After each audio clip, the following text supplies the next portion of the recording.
Good afternoon on this gloriously sunny day, and we are delighted to welcome you to the first in our Chopsticks series In Conversation With for 2020. We are joined today, we believe, by about 200 people to discuss the very relevant and timely topic, we believe, about UK-China relations and the impact of COVID. We're going to launch our first poll now, just to keep you focused and engaged right from the start. And the question that we have for you is to do with, is press negativity toward China driven by COVID-19 justified? So that should be coming up on your screen now, and I'll give you just a moment to have a look at that and to answer the questions. It is multiple choice, so do tick as many as you like. So is press negativity toward China driven by COVID-19 justifies? 5, 4, 3, 2, 1. Okay, and we will launch our poll results in just a moment. I don't need to tell you that we are living in really unprecedented times. We watched in amazement and with disbelief at what was happening in China back in January in Wuhan, but also with great admiration for China and the way it was dealing with the outbreak in Wuhan. We've all experienced life here now in lockdown over the last 6 weeks or so, and we've been able to see how communities here in the UK and signs of great neighbourliness have been showing to the fore, and we are looking to see how nations are going to re-emerge, thankfully, out of lockdown. I believe that we're going to be living in lockdown for quite some time now, and the ramifications of the virus will be heading everywhere. But it's the stories that we are hearing and the headlines and the interactions that we're having with our global neighbours that are not appearing to be quite so good-natured in some quarters. We have really toxic headlines in the news. A war of words has broken out. There's lots of finger pointing. There's calls about racism, actually both ways. And the press seems to be even more negative about China than usual. So is there a right way that we should in the future be engaging with a country that doesn't think quite the same way about human rights and our values about the global order? How should the UK be responding? And at this time, as globalisation and multiculturalism seem increasingly unsure, is dialogue and engagement with a country like China more important than ever? All of us on the panel have at least 30 years of China experience. So we're so grateful to our panellists for taking part in this event. Chopsticks Club, of which I am the joint CEO with my colleague Teresa Booth, has been building cultural intelligence about China from the boardroom to the classroom since 1993. The Engage with China programme is a charity that we have founded that builds China literacy in primary and secondary schools in the UK. We feel that at a time like this, it's even more important than young people should be understanding China. The APPCG is an all-parliamentary group that was founded in 1997 by MPs and peers to broaden the parliamentary contribution to the general UK-China relationship. Richard Graham is MP for Gloucester and has been the APPGC chair for some years now. He's currently the Prime Minister's envoy for trade for Indonesia, Malaysia, Philippines and the ASEAN Economic Community. I had the pleasure of meeting Richard back in China in the late 1990s when we were both working in China. He had roles at the British Trade Commission and also was one time First Secretary at the Embassy in Beijing, as well as running ING Bearing's office in Shanghai. Kerry Brown is Professor of the Lao China Institute at King's College London and is an author of many books, publishes lots of blogs and writes prolifically about China. He was formerly the Professor of Chinese Politics at the University of Sydney at the Chinese Study Centre, and he also served as the First Secretary at the British Embassy in Beijing.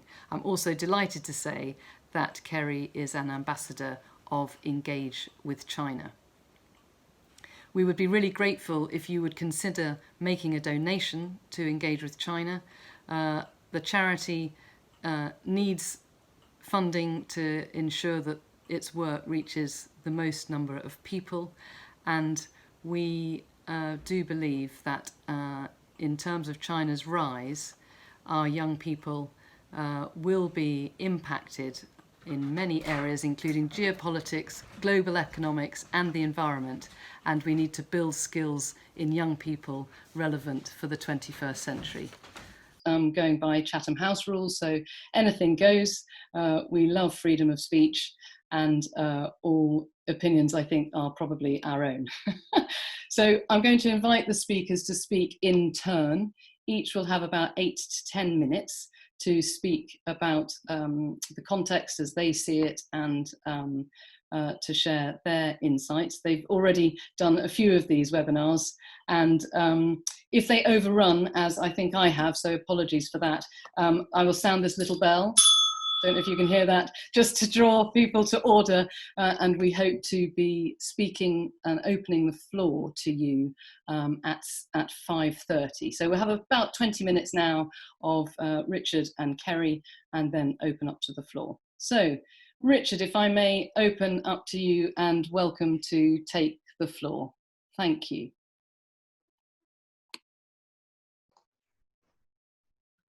HJ, thank you so much, and I hope that everybody can see me. The sunlight slants across me in this office, but I'm not sort of hiding in the shadows. I'm here in the Costa del Gloucester, and very nice to see the distinguished names there. Chopsticks is a fantastic thing, and Engage with China is not only a good cause in itself, but has also got, for me, the right brand name.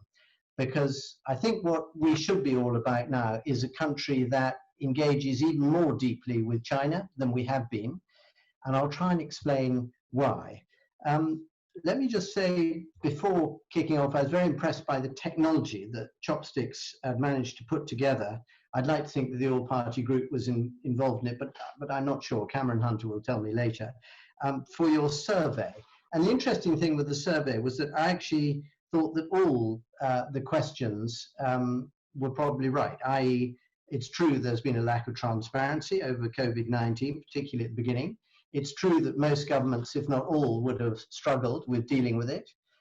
It's true that China's efforts in China in many ways have been remarkable, but there are other issues as well. And I think the one I disagreed with is that anybody using COVID-19 to sort of bash China with as an excuse for everything else. I think there are some people who are doing that, and there are some people within my own party who are rather leading the race on who can write the most anti-China article of the week.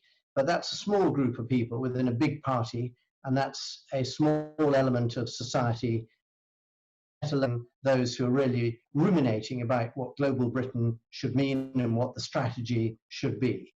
And so everything I say today should really be in the context that I believe, above all, in engaging with China. We will have differences on certain issues, and we should share those with each other as honestly and politely and privately as we can. But there are so many areas where we both want to work together and need to work together. And so my thesis today is really from the great Italian novel, The Leopard, and the line, everything has to change in order for everything to remain the same. And so let me try and bring that alive. First of all, what needs to change?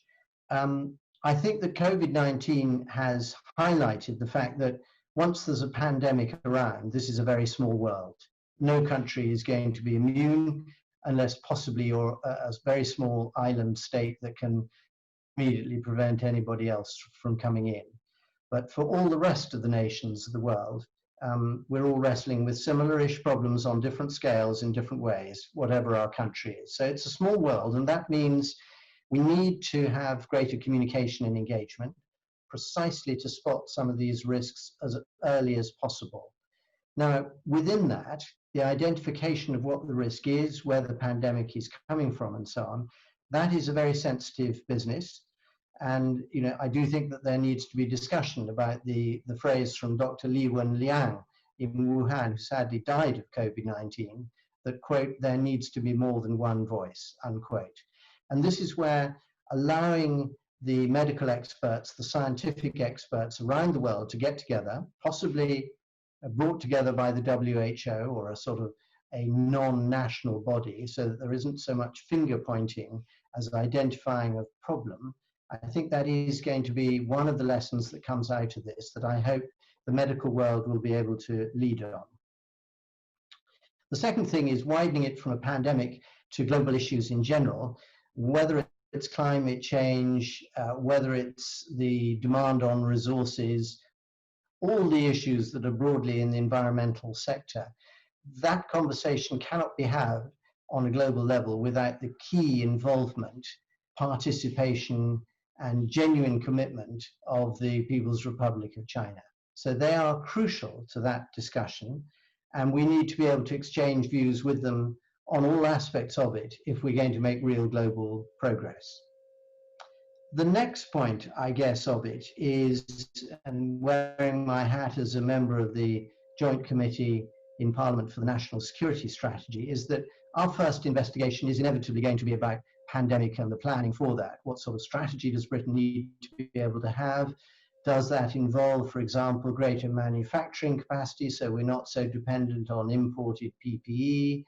How can we beef up our resources to produce more ventilators if that's required? Something we did succeed in doing, but it was a bit of a struggle early on. So there are some strategic aspects of this. How do you plan for the logistics of getting PPE to 38,000 care homes? We had to bring in the army to do that. Is Public Health England ever going to be able to have the capacity to do it on its own? I doubt it. So we will need to consider our role in a security strategy for pandemics, but at the same time, as part of that wider global discussion, we need to involve the great powers of the world, and that inevitably means China as well. Now, there are obviously some aspects of this where people think things will need to change in a very different way, and that includes possibly a more cold-blooded assessment of what our national infrastructure is that is too important to be sold to any foreign country or any foreign-dominated company. And I think it's almost inevitable, since so many countries in the world have this in place already. They have legislation that covers it, including obviously allies like Australia and America, that the UK will almost certainly need to follow suit. But it's very important to me that this isn't directed either specifically against China or indeed particularly against her. This should be something that applies to all foreign buyers of potentially important assets, whether it's the national air traffic systems, NATS, or the national grid, nuclear power plants, and so on. So in terms of the other side of the coin, everything has to change in order for everything to remain the same. I think things that very much have to remain the same is a largely open trading relationship between China as our third most important trading partner. There have been a gradual opening up of market access, which I think should accelerate, and I very much hope that that will be the direction of travel. The UK has specific expertise, particularly in high quality engineering services and so on, and not all of those sectors are entirely open. So I hope we'll see more of that, and I hope that we remain broadly as open as we already are to China and to other countries. I think bilateral investment both ways should continue to develop strongly. We get more investment into the UK than into Germany and France combined at the moment, and I hope that stays the same. But with this caveat that there will need to be a little bit of more discussion about what assets we're happy for China to buy. Currently, they own, for example, everything from North Sea oil to parts of Heathrow Airport, to a water company, and so on. Are we comfortable with more of the same on all of those types of investments? Not necessarily all of them, I suspect, is where the discussion will go. And the same would be true if other countries in the world wanted to buy some of those assets. But the crucial thing, apart from the trade and investment, is also the growth in education relationships. British companies examine more than 1 million Chinese students a year. I think currently we have 200,000 UK students in the UK, or we did perhaps before lockdown. And I hope that that broadly remains the same without any university becoming entirely dependent on Chinese students. Dependency is going to be an issue that will be discussed more.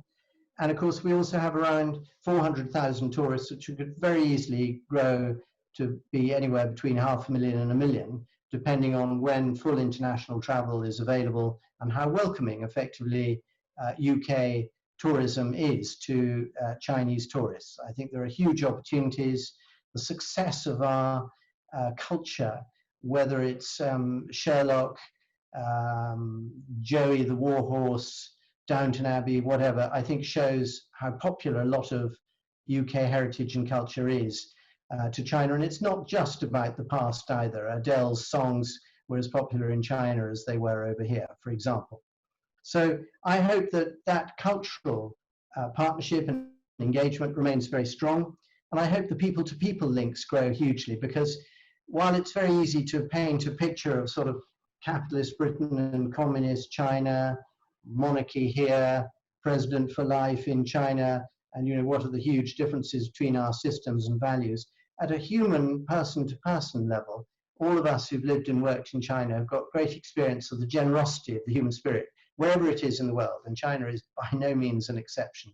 Wonderful friendships can be created, and I think that's the sort of thing which over a generation will break down some of the sort of barriers of institutional mistrust, which arguably still exist today.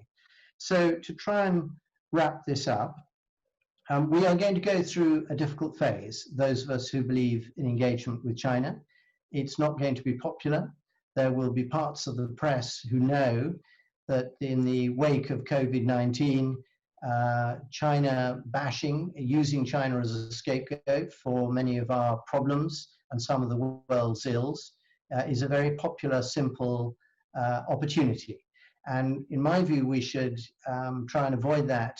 I was about to say like the plague, but I think you know what I mean, and focus on the opportunities as well as some of the potential threats, and continue to build a relationship which will get bigger and bigger. One last thing to end on, in terms of everything has to change in order for everything to remain the same. In the relationship with China, China likes to create a sort of framework and some words to express their relations with individual countries. And so the phrase strategic partnership was created to decide, if you like, the direction of travel in the relationship in 2013, from memory. And at that time, when I was traveling to China with David Cameron and then later with Theresa May, there's no doubt that the Chinese emphasis on language to create something called the Golden Era was convenient, I think, for the Communist Party of China, but always difficult for us in Great Britain. And it's a phrase I never used, I never particularly liked, because as I explained to Ambassador Liu, where do you go from a golden era? You can't really have a platinum era. You sort of only go downwards. And where there are going to be differences in our views on things, understandable differences, it's much easier to have those within a strategic framework, rather like a marriage where you can agree to disagree, rather than trying to call it a golden era. So I think we'll see less of the golden era, more of the strategic partnership that is functioning, it's doing more, it's a little bit wary, but it can still be close as long as we all work at it. And I probably overrun my time, so I hope that's enough to start with. Thank you very much. Richard, that's lovely. I like that last phrase. It's a little bit wiry, but we can still be close. That's great. A beautiful summary of how you see things, and summarising the journey that we've gone on over the last few years, and where we have strengths and weaknesses to draw on from both sides. So thank you so much for that. Kerry, I'm going to hand over to you. I'm also going to, in case you thought that I'd just disappeared, I'm going to just blank my screen for a moment so that the focus is on you, and then I will return in due course. But thank you very much. Looking forward to speaking or hearing you. Great, thank you very much, and it's good to see Richard again, and thank you for Chopsticks to invite me. My image is not as dramatic as Richard's. I'm greatly taken by his sort of almost sort of like a kind of Caravaggio, you know, kind of painting that I'm seeing at the moment. It's very dramatic, very dramatic. I'm an academic, so I'm bathed in light. I'm not speaking from the shadows. So I mean, when I was in Australia from 2012 to 2015, I remember there was a famous time when the Prime Minister then, Tony Abbott, was caught, I think accidentally, describing the China relationship between Australia and China as fear and greed. I think he was talking to Angela Merkel at the time. He said it's fear and greed. And I was thinking, as Richard was speaking, you know, what I guess would you say that the British relationship at that time was? And I'd say it was sort of, I mean, polite indifference for most people, an elite level of engagement. But on the whole, I think you could get away with talking about golden age, because I think most people didn't attend to it enough. I mean, if you do use that language in Australia or America, I think people would have had a very, very strong view. But here you can kind of, and Osborne and I think Jim O'Neill and others who are behind this idea, you know, they could make this kind of sort of risk, I guess, because I think most people thought that China policy and China relations was not really a mainstream thing. Not a big investor here, not a big compared to the Europe or even South Korea or Japan or America. Not the biggest trading partner, and so kind of it's been a sort of a relationship which has been a bit subliminal. The golden age, I suppose, we're now out of that. Definitely we're out of that. People now know about China and they know about its importance. COVID-19 is not, of course, the greatest way to suddenly be awoken to the importance of China. And the problem is, that we're going, it seems for me that there's a danger that we go from the golden age to the ice age, and we need to pay attention to exactly whether we want to end up in that kind of relationship. What I'm going to do maybe just in this sort of time is to really attend to one thing, which is the economic scenarios, because I think that that's what's going to answer the question of where the UK goes with this. And we'll start in China. I mean, we won't start in the UK. We'll start in China and say, what are the options really? What are the four things that could happen? The National People's Congress has just been held this week. Li Keqiang has made his government work report, come out with various targets, not a GDP target, but creating 9 million urban jobs and sort of not fiscal stimulus, but giving quite a lot of kind of potential funding to provinces and all of the sort of stimulus things that they stimulus by other names. I suppose the kind of thing that China's looking for is to win the economic race to get out of the kind of big economic problems that the world has now after the public health issues are sort of dissipating, a kind of cleaning up. Of course, we're not out of them by any means, but we're now moving into where the battleground is the economy. So option one is China manages to sort of beat everyone else at dealing with the economic issues, kind of first of all and most successfully. And, kind of this is going to be the most amazing sort of coup, I suppose, for socialism with Chinese characteristics. It proves that it can deal with a hit like this better than anyone else. And I mean, the Chinese Communist Party will obviously be pretty happy with that. And they have amazing levers to try and control the whole situation. The sort of macroeconomic levers they've got are pretty formidable. So, there's a chance they could do that while the rest of the world really struggles. And that means, that we get an accelerated sort of pathway to China being the #1 economy. You know, it's on track to do that sometime the next decade. But this might be much closer if the number one scenario that I'm talking about of China doing well and the rest of the world struggling comes true. The second, I suppose, is the kind of option of, you know, China doing well and the rest of the world doing well. I mean, that would be great. Not necessarily linking them, but saying, you know, that Europe, America, China, we all happily come out of this issue despite its terrible hit. And, you know, therefore we end up with a kind of status quo. This will be sort of like a draw. The third option, of course, is that the Europeans and Americans do brilliantly, and that, you know, China doesn't do so well. And that's definitely a win for us liberal democracies. You know, that's a 1-0 to us. It's problematic because China not doing well is not a great thing for a fifth of humanity. So I don't think we can be too cheerful about this. But, you know, politically significant because it sort of shows that despite all the hits that, you know, the Europeans and Americans have taken in recent years, in fact, we were kind of right, you know, that our economic systems, because of our political systems, are pretty, you know, kind of durable. And I suppose the worst, of course, scenario is that no one does well and that we are hit, all of us, and proved failing in the same way that, you know, the kind of public health issues hit a lot of people flat on the ground, that we all kind of find that we're wanting and failing and that, you know, there is a deep depression, not a recession, but depression. Of course, that outcome is absolutely not desirable for anyone. That's lose-lose across the board. I suppose it seems to me that there's a pretty good, like, I mean, I would like to think that everyone comes out of this okay. That's a hope. But I think practically, I suspect that the opportunity of China managing to kind of accelerate out of this faster, either moderately faster or even pretty much faster than everyone else, can't be discounted. I mean, there's a decent opportunity of that happening. Already the economic indicators in China are improving a bit. In America, of course, unemployment has sort of basically slowed down a bit, and so it's looking a little bit better. But I mean, I think, you know, the opportunity for China to really put everything into this and come out is probably I mean, not hugely more possible maybe than, you know, kind of the sort of everyone doing okay-ish, or, you know, kind of China not doing super good and the rest of the world doing better. But I think it's got the edge. And that, I think, kind of decides basically where the UK will need to go.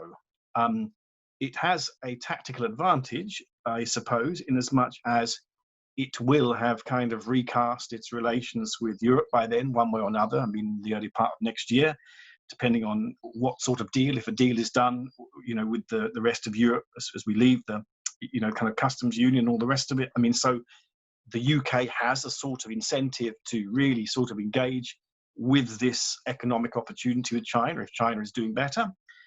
And I suspect that is going to, you know, kind of shape our political and other responses. It would be irrational if it didn't. Now, I suppose the only thing that would scupper that potential is that in the interim, when we didn't really know what outcome we were going to end up with, the relationship politically between the UK and China was made so frosty and difficult because of, you know, the sort of rhetoric that Richard referred to, but also, you know, issues over Hong Kong and all of the old, you know, the issues that we've always found a bit of a problem, and in fact now find even more brutally a problem. So this is the tough thing. I mean, I'm an academic, so happily I don't have to give any policy advice on this. I'm just pointing it out. I mean, the issue that we're in, just to sort of conclude really, is that we have this real quandary, and it's got deeper, far deeper than before. I mean, it was always there, you know, how do we kind of pursue economic interests in China, but also how do we kind of deal with the other things that we don't really like about China? And now we've sort of got this sort of potential situation where the economic imperative becomes much stronger, and it may be an economic kind of opportunity that only the UK can go for, strangely enough, if America completely kind of fights with China, and, you know, if the rest of Europe is not in a position to go for this because it can't sort its own internal issues out, we may well be really able to go for this, potentially. And yet, you know, there'll be kind of the big explanation about, issues around Hong Kong, for instance, which we now see is obviously become much, much tougher. The security law passed, almost unanimously today, or not the security law, but, the kind of proposal for a security law in Hong Kong passed today or yesterday at the National People's Congress. Very, very, very tough. So I guess that is going to need really strong and defined political leadership. And it's going to need political capital. If that is the situation we're in, and we kind of can see this situation emerging, relatively early on, but still, not probably got a great deal of warning about it, that China will be emerging more quickly than others from the economic problems, then it's going to need someone, Mr. Johnson, and, the leaders around him, to basically say, okay, look, this is the deal, right? We don't really kind of like the stuff about Hong Kong and all of the other issues, and China's role in the world. And we know that China is a very profound problem for Washington and others. But we feel that this is a national imperative. That is going to be a pretty important moment. Just in conclusion, the one thing I learned in Australia is if you don't create consensus about a very important issue like this, when you can, it will completely overwhelm you. And although Australia and Scott Morrison's government at the moment have been, proudly saying that they have sorted the China issue, I don't think that they have. What they have done basically is ended up in a really difficult position, because leaders before, from Rudd to Gillard to others, who kind of tampered with this, never really nailed what they wanted from Australia, what Australia wanted from China. I think we therefore should look at the Australia-China relationship, but not for the reasons we normally do. We should say, okay, we kind of want to avoid the position that they're in at the moment, where rather brutally they are, kind of having a really, really difficult political relationship with China, and yet also big dependence on the Chinese economy. And so this is, where we don't want to end up, completely divided. But it's going to take a huge amount of political leadership and a big amount of political capital at a time when British leaders, I'm sure, are going to be overwhelmed by issues elsewhere. So it's going to be a big ask, but I, of course, would propose that it's definitely worth it. And we should start seriously thinking about what we do with this issue now. Thank you very much. Thank you so much, Kerry. I like, again, your expression of the two epochal potential eras, one being the Golden Age and then the Ice Age. We seriously don't want to move into that. And political capital, goodness me, I think we all recognise the need in that at the moment. Strong leadership. I wouldn't want to be leading the government right now. So many huge decisions to be taking, so much pent-up frustration, I think, people at home and people worried and anxious about jobs. But there is this danger that we're possibly moving in on ourselves and not thinking globally. And thank you, for bringing in your experience also from Australia, just to give us more of a global outlook and to see or think about how other nations also are responding. So, everybody, it's now your turn to get involved. Thank you again to our incredibly informed speakers and for sharing this time with you. If we could hear the applause from around the homes of our 200 attendees, I'm sure it would be stupendous at this moment. But this is where we open up to the floor. We have had a few questions come in during that first half hour, and a couple that we had in prior to the event. One was from Jeff Sow about UK-China relations peaking 5 years ago, but I think we've already covered that, talking about the golden era, and that both panelists have suggested that we just must keep the pathways open to making sure that they do not deteriorate, that relationship does not deteriorate. I've had a question here, if I may, from William Knight. In summary, will collaboration in the future with China be driven by transparency?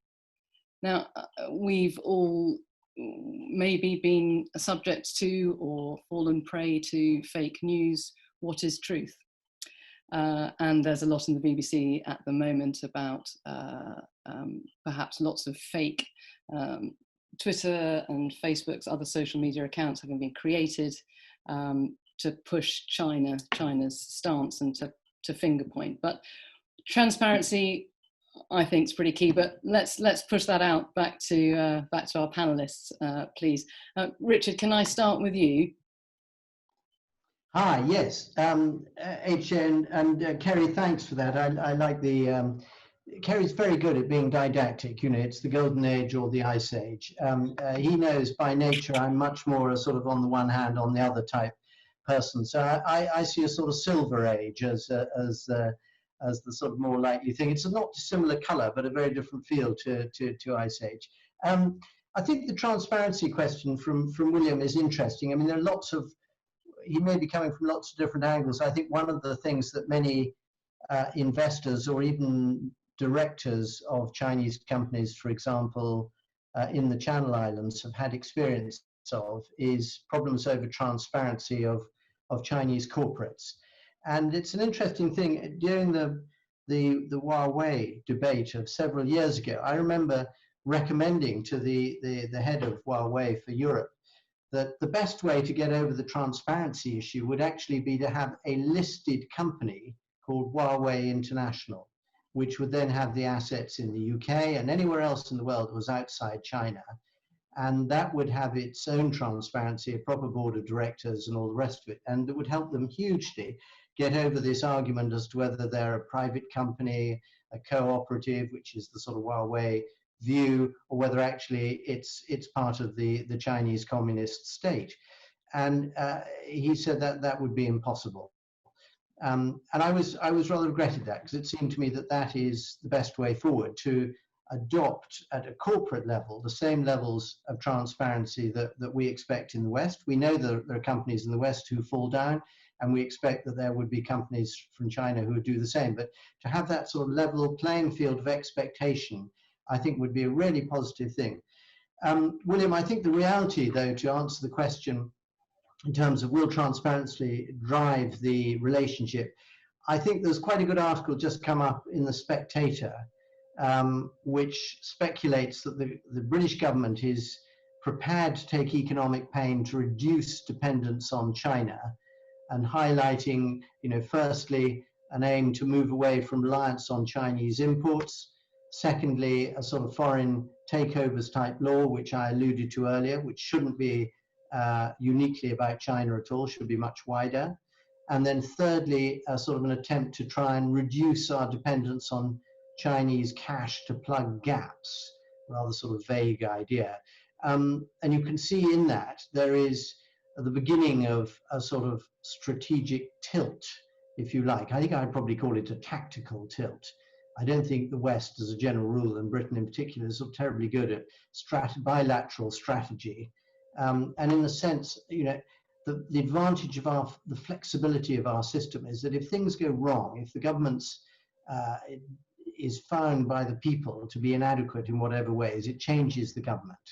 And that's much harder to do in a system where your chairman of the party, your president of the country, has got the job for life. You know, how do you change policy without being seen to do a screeching sort of U-turn? It is rather harder. Here we just change the leader or the government, or often both. So I think transparency will be one part of the equation, but I think this other one will be about the tactical tilts, and where at the margin we need to improve our own manufacturing capacity, possibly a bit more of an attempt to reshore stuff that went offshore, not just to China, bring that back home. Also good for jobs, of course. But I would personally, my advice to the government will be to try and avoid doing things that are going to cost the nation a huge amount of money, because we're going to be short of cash, and we're going to need every penny and pound we've got. Yeah, great. Thank you, Richard. Kerry, could you maybe come back, if it wasn't from a sort of political standpoint on transparency, maybe a little bit on that, but obviously wherever you felt you were compelled to respond to that question on transparency. I mean, I couldn't really add to what Richard said, actually. I think that's That's sort of fine. I mean, maybe do you want to sort of deal with some of the other questions? Because I Yeah, guess sure. I don't want to duplicate what's Yeah. there. One question from Trish Almond. Basically, is this the end of the Belt and Road Initiative? Now, there's a big one. So, what the end of the belt? Is what the end? The COVID-19 is the end of the Belt and Road well, Initiative. how is our relationship, China-UK relationship, impacted because of COVID? And is this, what will that mean? I mean, so the Belt and Road is in the Chinese constitution. So I mean, in China, it doesn't end, right? And as is it the end for the UK? Well, it never really started in the UK. So I don't see, we didn't ever start. There's a lot of rhetoric about it. Yes. Yeah. So I mean, the problem is, of course, if you do want to engage with China in sort of third territories and things like this, and if you want to kind of engage with some sectors in China, you do have to sort of talk the language of Belt and Road, yes. Even if you don't kind of particularly like the idea. So I don't think we'll stop hearing about it. Whether we'll get kind of big events about the Belt and Road in Britain, well, I mean, I guess it's this question of if it's pragmatic and useful, maybe. But I mean. That depends on the kind of levels of engagement we get. Okay, thank you. This is directed to both of you from Nicholas McLean, and in summary, it's what role do people like us who've been talking and working with China for a long time, old China hands, people who think we have some good insights. What role do we have to play, to stop the aggression, maybe to take on a different view? You're smiling. It's great fun, isn't it? I mean, the thing is, HJ, you and T are sort of young China hands who just happen to have started very early. But yes, Nicholas, it's a good question. I mean, you and I and others, I first sort of landed in China in 1980, so that's quite a long time ago now. And of course, we have to bear in mind Palmerston's great line that, when I want to be misinformed about a country, I ask an Englishman who's lived there for 10 years. Anything that we learn has to be constantly updated and changed. The China of 1980, completely different by the time I was living in Shanghai in 93, completely different to what it is today, and it will be completely different in 10 years' time. Kerry's got some very good lines on the impact of the middle class in China, the impact they're going to have on the nation and on the world. And that class didn't exist really 25 years ago. So I think that we have to wear our experience lightly. It's a bit like someone who lives in a family home and has been there for a couple of 100 years and can tell you about what their great grandparents did. It's jolly interesting, but it's not going to help you understand how his children or grandchildren are going to be able to shape an ancient home and land into a modern future. And so I think we have to recognize there are many things I learned the whole time from people who are doing business in China now in a different way to what was the case when I was doing business there. The 50 entrepreneurs on the airplane with Theresa May, half of them had businesses that hadn't even existed 5 years beforehand. They were all tech entrepreneurs.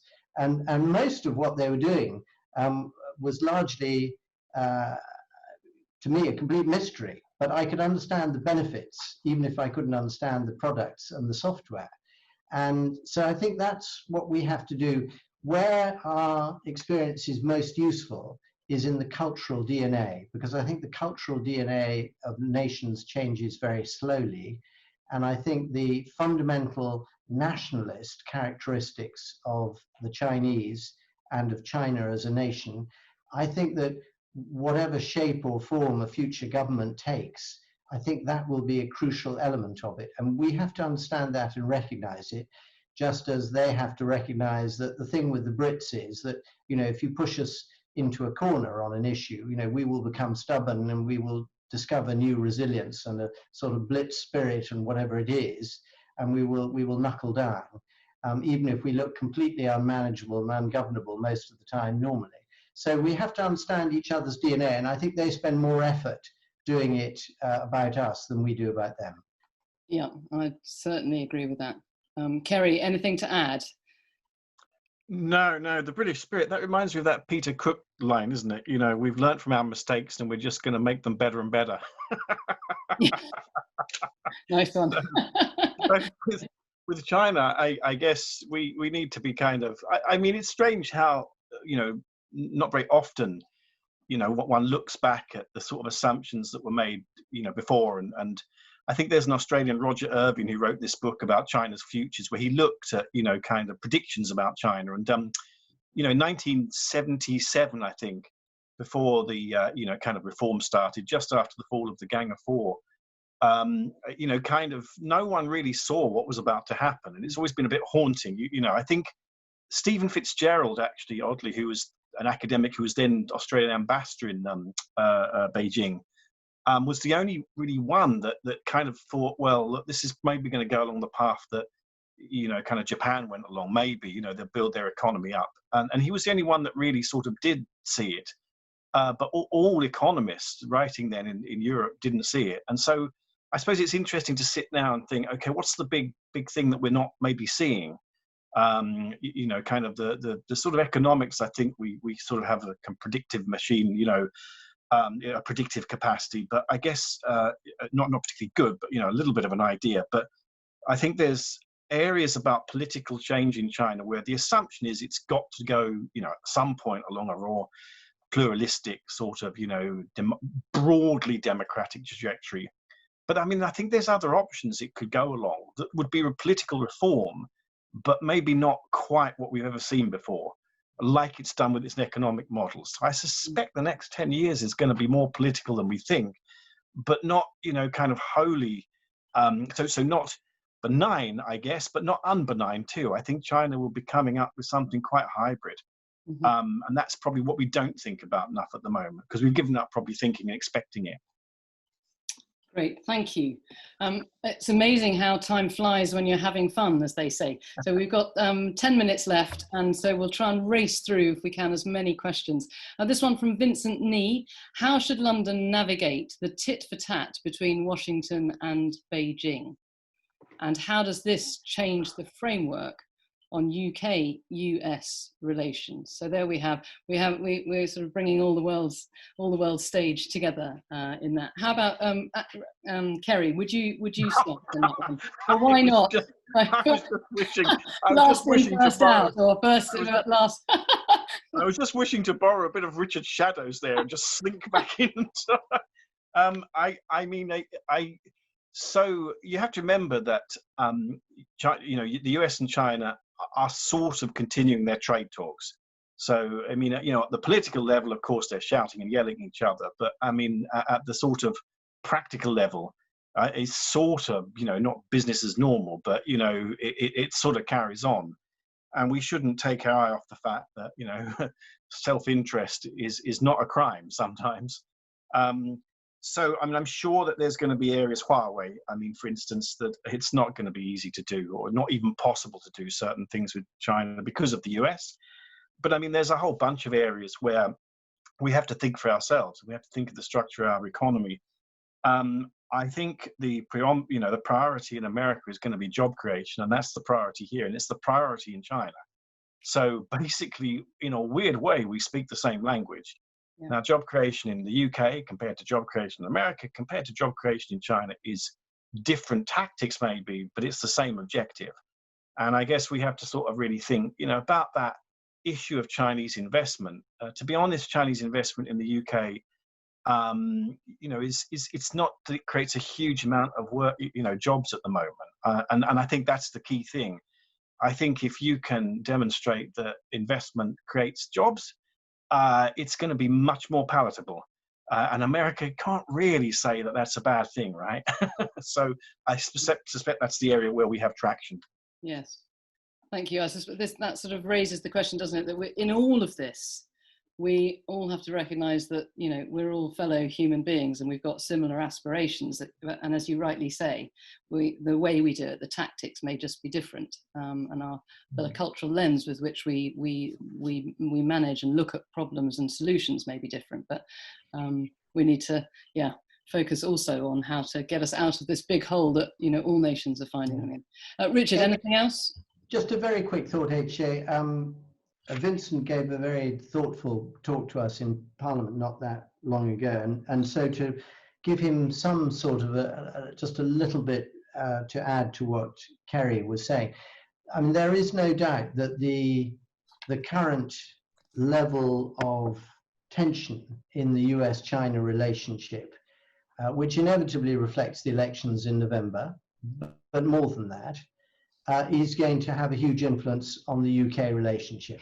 My hope has always been that we will be able to retain this incredibly close and special relationship with the US and have a strategic partnership with China, that it should never be either or.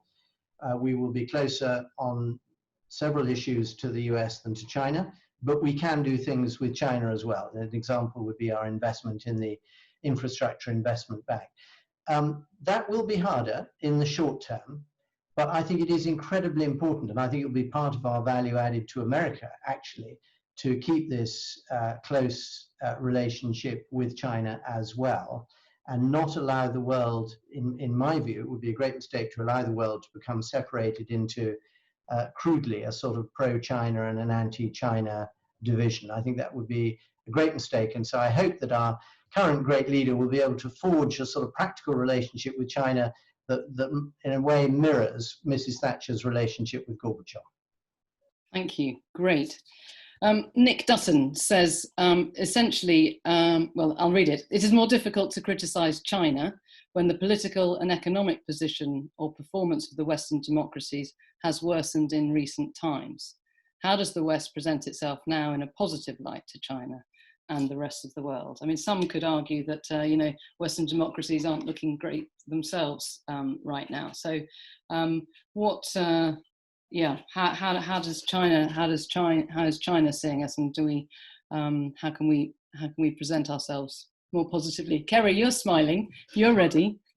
Yeah. No, again, I'll offer myself as a human sacrifice, and then Richard can dispense wisdom. I mean, firstly, you know, China is not obviously convinced at all of our political models, and it hasn't been for a long time. So, you know, I guess that means that the engagement era, where economic engagement sort of we hoped would lead to political change in China under Xi Jinping, I think that is pretty much, you know, that's we can disabuse. We don't need to have that illusion anymore. It's clear that China doesn't want that kind of political model. I suppose, though, we have to kind of be you know, sort of circumspect in realizing that, I mean, our mindsets, I think, have often been to want to be helpful to China. And I think we now need to put ourselves in a position of needing China to, I wouldn't say help us, I know that will get people kicked off, but, you know, be of service to us. And I think on issues like Hong Kong and other areas, our sort of altruism is all great and good. I think, though, that, you know, we need to basically look after ourselves. It's a mindset change. It's not an easy thing to do, but, you know, I think it's now, that's the name of the game. China, we're not in that, we don't need to busy ourselves about trying to help China, you know, become something different.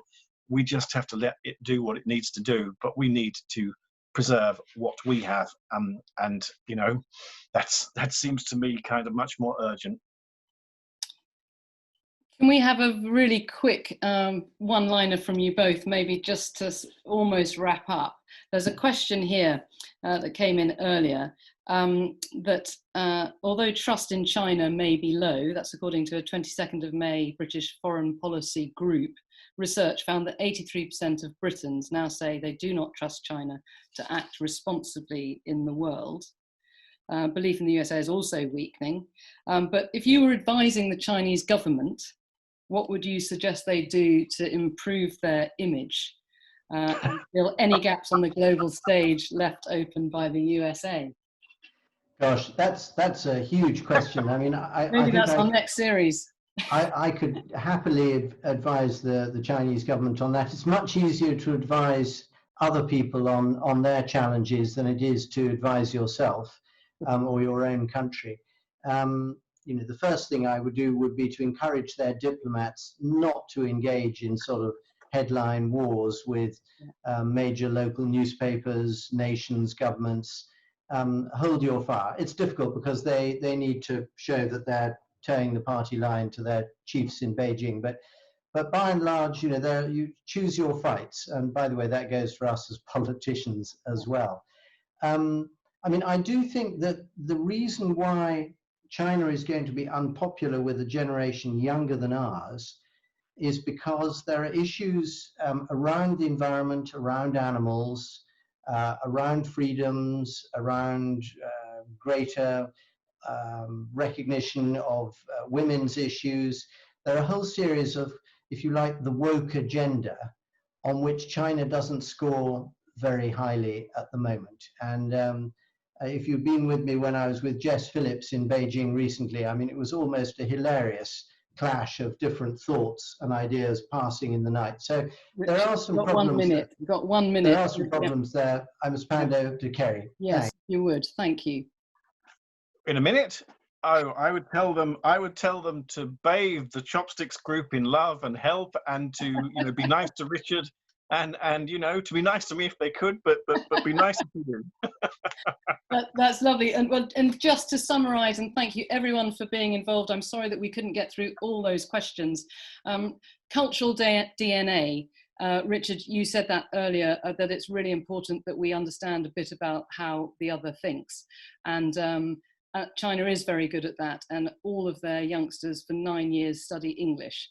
What are we doing here in the UK? We're not doing very much. And I think, that's why we founded Engage with China, just to make sure that our youth are not on the back foot when it comes to the global workforce of the future. And the other thing, Kerry, I think we've gone. I think they've shut down. I was going to say, Kerry, if you're still there, that China was, to be of service to us. We all need to be taking part in these finding solutions to global sustainability goals. Thank you so much.